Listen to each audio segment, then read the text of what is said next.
नमस्कार दोस्तों, स्वागत है आपको अपने YouTube चैनल ISPC सॉल्यूशन पर। हम लोग यूपीएससी का प्रीवियस ईयर क्वेश्चन देख रहे हैं, जिसमें ये मॉडर्न हिस्ट्री का लेक्चर नंबर 7 है।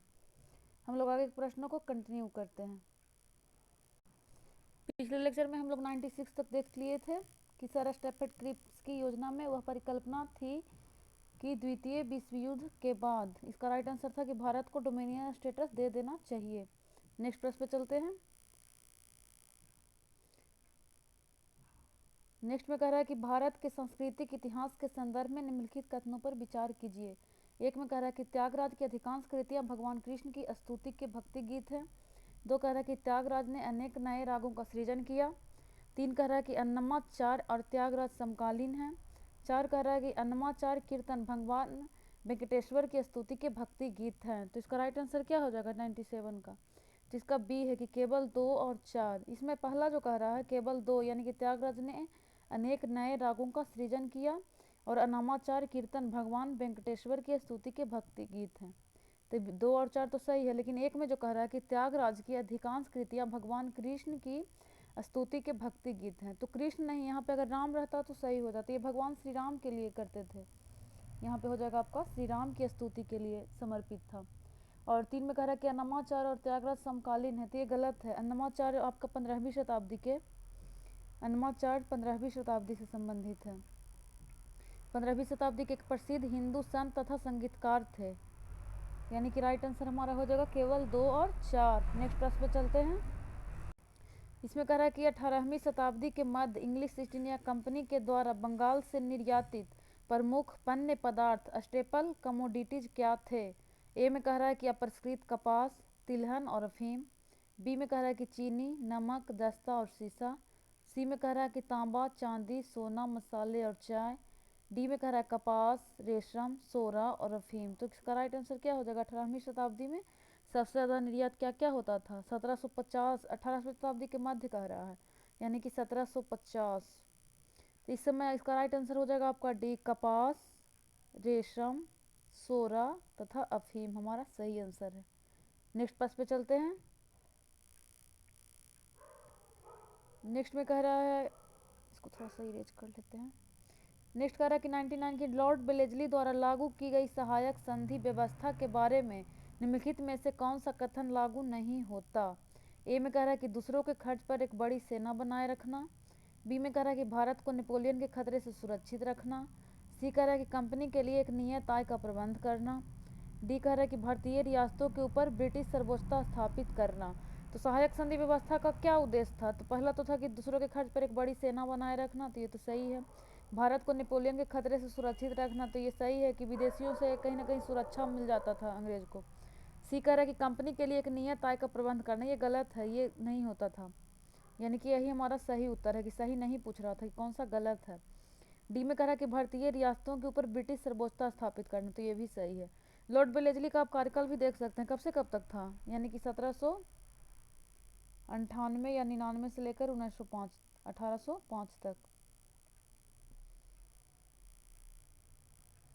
1805, 1798 से लेकर 1805, इसी का दिया हुआ था सहायक संधि। इसे शुरुआत इसको सबसे पहले किसने किया था? फ्रांसीसी गवर्नर डुप्ले ने, लेकिन इसको सबसे ज़्यादा विस्तार किसको द्वारा दिया जाता है? ब्रिटिश गवर्नर लॉर्ड बेलेजली द्वारा। यही है सहायक संधि। नेक्स्ट प्रश्न पे चलते हैं।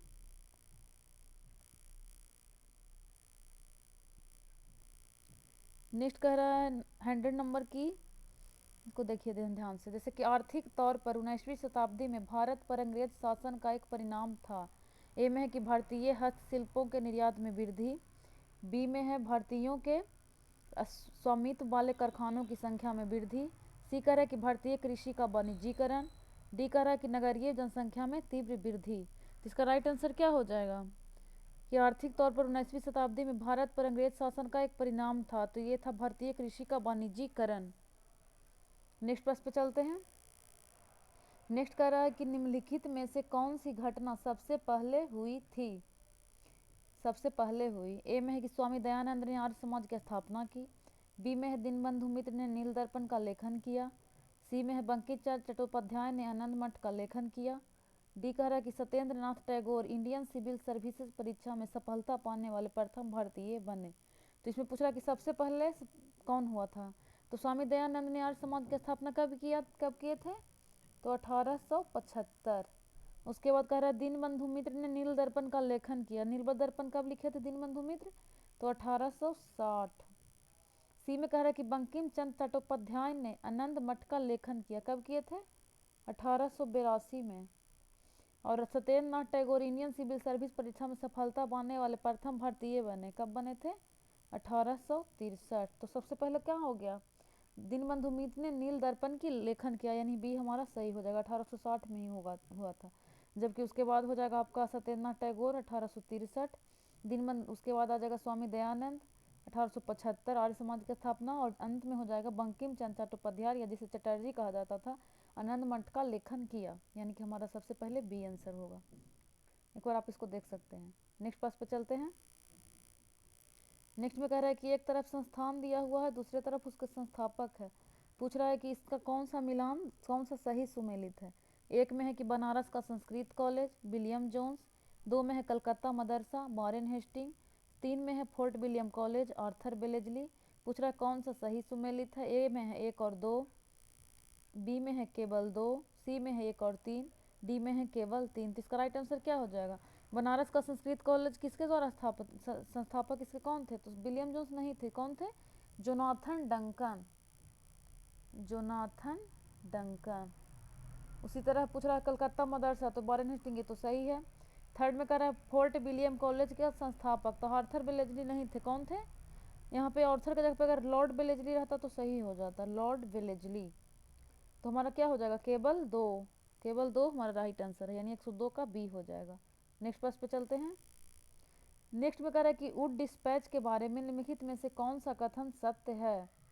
एक में है सहायक अनुदान व्यवस्था ग्रांट्स इन एड शुरू की गई, दो में है विश्वविद्यालयों की स्थापना की सिफारिशें की गई, तीन में है कि शिक्षा के सभी स्तरों पर शिक्षण माध्यम के रूप में अंग्रेजी की सिफारिश की गई।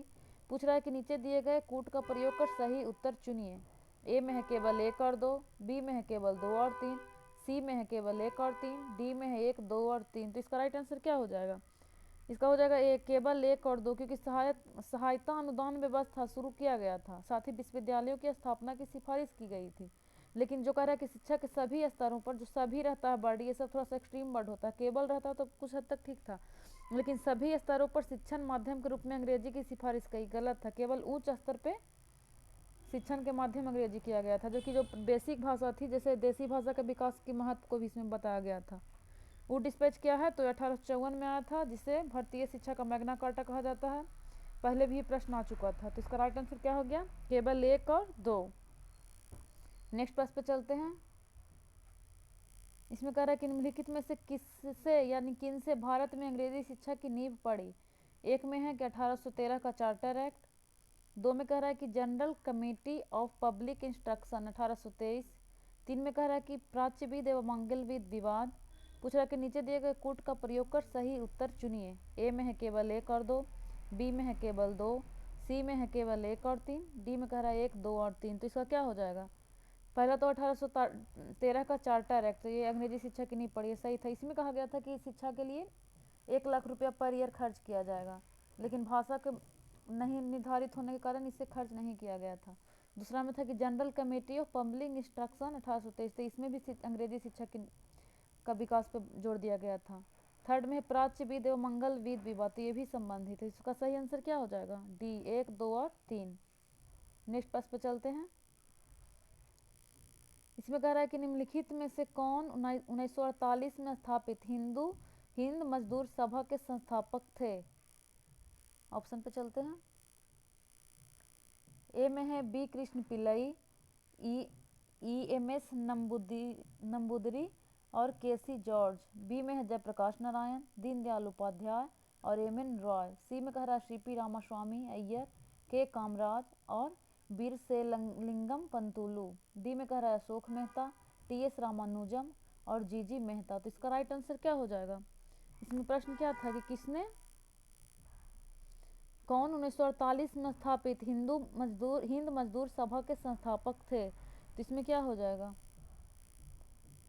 इसका डी आंसर सही है। क्या अशोक मेहता, टी.एस. रामानुजम और जी मेहता हमारा राइट आंसर है। नेक्स्ट प्रश्न पे चलते हैं। इसमें पूछ रहा था कि निम्नलिखित विदेशी यात्रियों में से किसने भारत के हीरो और हीरे की खदानों की विस्तृत रूप से चर्चा की। ए में है फ्रांसवा वर्नियर, बी में है ज्यां बैप्टिस्ट टेवर्नियर, सी में है ज्यां द थेवेनो और डी में है एबे बार्थेलेमी कारे। तो इसका राइट आंसर क्या हो जाएगा 106 का? तो बी है कि टेवर्नियर जो था इसी ने हीरो और हीरे की खदानों का विस्तृत चर्चा किया था। यह एक जौहरी था टेवर्नियर, वही बताया था कि कहाँ कहाँ भारत में हीरे और हीरा का खदान है। नेक्स्ट प्रश्न पे चलते हैं। इसमें कह रहा है कि निम्नलिखित घटनाओं पर विचार कीजिए। एक में कह रहा है कि भारत के किसी राज्य में सर्वप्रथम लोकतांत्रिक रूप से चुनी हुई साम्यवादी दल की सरकार। दो में कह रहा है कि भारत का उस समय का सबसे बड़ा bank imperial bank of India, जिसका नाम बदलकर भारतीय स्टेट बैंक रखा गया। तीन में कह रहा है कि एयर इंडिया का राष्ट्रीयकरण किया गया और वह राष्ट्रीय वाहक बन गया। डी में कह रहा है कि गोवा स्वतंत्र भारत का अंग बन गया। इन कह रहा है कि उपर्युक्त घटनाओं का सही कालानुक्रम है। पहला में है 4 1 2 3, बी में है 3 2 1 4, सी में है 4 2 1 3, डी में है 3 1 2 4। तो इसको कालानुक्रम में व्यवस्थित करना कि कौन पहले आएगा और कौन बाद आएगा। तो इसमें क्या हो जाएगा, पहला में जैसे है कि भारत के किसी राज्य में सर्वप्रथम लोकतांत्रिक रूप से चुनी गई साम्यवादी दल की सरकार। तो ये कब चुना गया था? तो 1957 से हो जाएगा आपका 57 से 59। उसी तरह दो में कह रहा है कि भारत का उस समय का सबसे बड़ा bank imperial bank of India, जिसका नाम बदलकर एसबीआई रखा गया। तो कब रखा गया था? तो ये तो पिछले बार भी बता चुके थे 1955 में। तीन में कह रहा है कि एयर इंडिया का राष्ट्रीयकरण किया गया और वह राष्ट्रीय वाहक बन गया। कब हुआ था? तो 1953 में। चौथा में है कि गोवा स्वतंत्र भारत का अंग बन गया। तो ये कब बना था? 1987। तो इसको क्रम में बताइए कौन सा होगा। सबसे पहले हो जाएगा 1953 यानी तीन किस में है? इसमें है। उसके बाद हो जाएगा 1955 यानी 2, उसके बाद 1 और उसके बाद 4। तो राइट आंसर क्या हो जाएगा हमारा? बी। सबसे पहले 1953, फिर 55, 57 से 59 और फिर 1987। नेक्स्ट प्रश्न पे चलते हैं।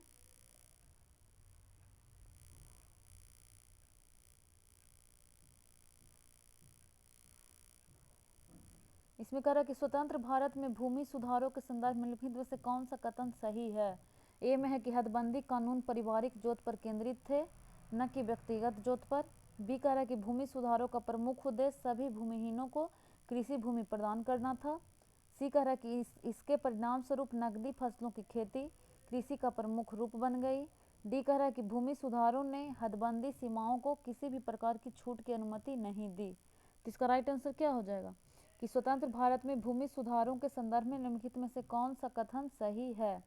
तो 108 का क्या हो जाएगा? बी, कि भूमि सुधारों का प्रमुख उद्देश्य सभी भूमिहीनों को कृषि भूमि प्रदान करना था। मेनली रूप से 1950 से 60 के दशक में सबसे ज़्यादा भूमि सुधार पर जोर दिया गया था, जिसमें मेनली रूप से फोकस था कि वैसे भूमिहीन जिनके पास कृषि भूमि नहीं है उन्हें कृषि भूमि प्रदान करना। नेक्स्ट पे चलते हैं। 109 कह रहा है कि चार्टर एक्ट 1813 के संबंध में निम्नलिखित कथनों पर विचार कीजिए।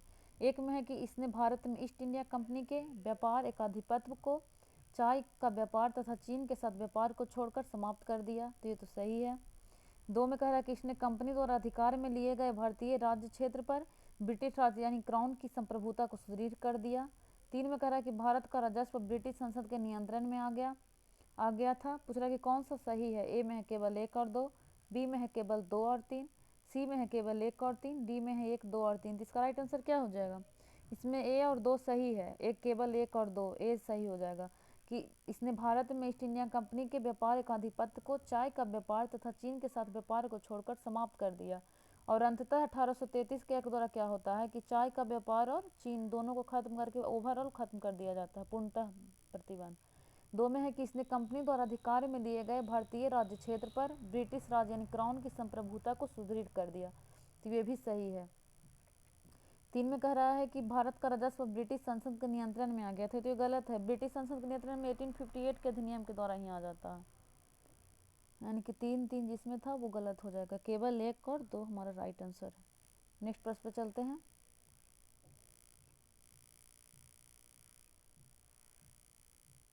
इसमें कह रहा है कि निम्नलिखित युग्मों पर विचार कीजिए। एक तरफ आंदोलन या संगठन दिया हुआ, दूसरे तरफ उसके लीडर दिए हुए हैं। तो इसमें क्या कह रहा है, पहला में है कि अखिल भारतीय अस्पृश्यता विरोधी लीग महात्मा गांधी, 2 में है अखिल भारतीय किसान सभा स्वामी सहजानंद सरस्वती, 3 में है आत्मसम्मान आंदोलन ईवी रामास्वामी नायकर। पूछ रहा है कि कौन सा सही सुमेलित है। ए में है केवल 1, बी में है केवल 1 और 2, सी में है केवल 2 और 3, डी में है 1, 2 और 3। तो इसका राइट आंसर क्या हो जाएगा, इसमें डी 1, 2 और 3 तीनों सही है। ये अखिल भारतीय अस्पृश्यता विरोधी लीग महात्मा गांधी द्वारा शुरू किया गया था, संगठित किया गया था। दूसरा में है अखिल भारतीय किसान सभा, तो स्वामी सहजानंद सरस्वती द्वारा कब किया गया था, तो 1923 में। इसमें दो तरह का प्रश्न है, 1923 में बिहार किसान सभा का गठन किया गया था। 1 सेकेंड, इसमें पूछेगा कि जैसे 1923 में बिहार किसान सभा का गठन करते हैं स्वामी सहजानंद सरस्वती, वहीं 1936 में अखिल भारतीय स्तर पर अप्रैल 1936 में करते हैं। कहाँ, इसका मुख्यालय लखनऊ में, लखनऊ में किया गया था 1936 में, यानी कि ये भी सही है। और थर्ड में आत्मसम्मान आंदोलन ईवी रामास्वामी नायकर, तो ये भी सही है। तो इसका राइट आंसर हो जाएगा 1, 2 और 3। हम लोग 2019 तक के प्रश्नों को देख लिए हैं, ये इसका यहाँ पे आंसर है। अगला लेक्चर में 2020 से कंटिन्यू करेंगे। धन्यवाद।